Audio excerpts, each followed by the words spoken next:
Depuis sa création, le potager du roi était conçu comme un lieu d'expérimentation agronomique.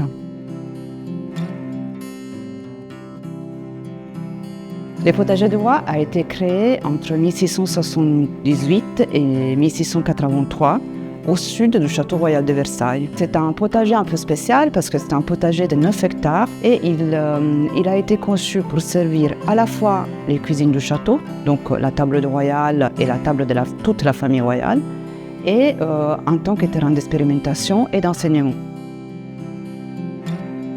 Jean-Baptiste Lacantini, le directeur de ce jardin potager, choisi par Louis XIV, qui a une formation d'avocat mais qui devient un grand spécialiste d'horticulture, arrive à raffiner l'art de la culture en contre-saison grâce à des techniques novatrices. Lacantini installe ici les premiers palissages d'arbres fruitiers et qui vont évoluer tout au fil du temps jusqu'au XIXe siècle. Alors, l'espalier, c'est une structure qui est adossée normalement à un mur. C'est une structure qui se base sur différents éléments et qui soutient une plante à laquelle on donne une forme. Cette forme est structurée pour permettre à la plante de recevoir la meilleure exposition et donc pour lui donner non seulement un côté esthétique mais un côté productif. Le rôle du potager du roi dans le développement de la gastronomie française est très important parce que le service à la française, il est vraiment conçu à cette époque la création de la gastronomie française. Sur la table du roi défilent les assiettes selon des principes qui intégreront ensuite toute la structure même de la gastronomie française.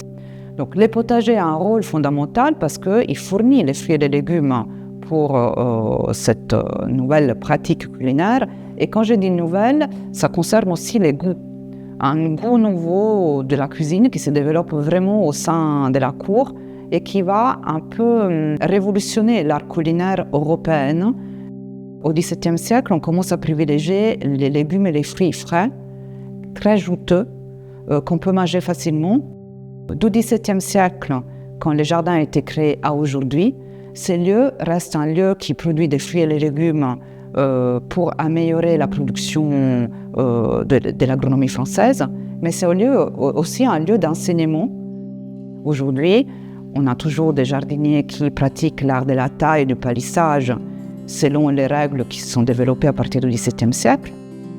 Mais c'est aussi un site qui a formé au fil du temps des horticulteurs et aujourd'hui des paysagistes.